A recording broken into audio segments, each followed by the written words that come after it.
Masquera say More Zimbabwe, welcome to our channel, Zoom Confessions and Deep Secrets.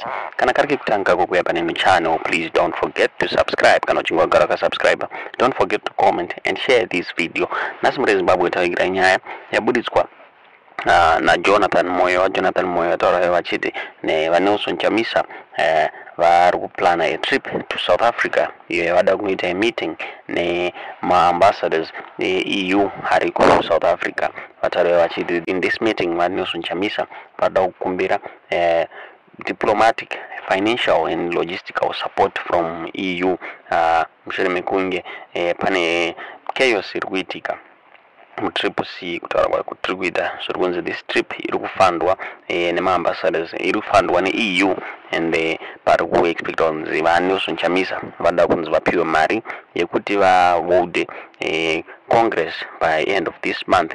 Mushure mekunge vasengezo vakaclaima kuva an interim secretary general zvinova zvirunzi zvinoda kukonzeresa chaos mutriple C zvirunzi vasengezo vari kuplana zvakare kuholda Congress yavo kuti pa elect a new leader. So va Nelson Chamisa vaita this counter move yekuita Congress to fight for his political survival. Zvirunzi vada kutraya kuita izvi before to fight for his political survival.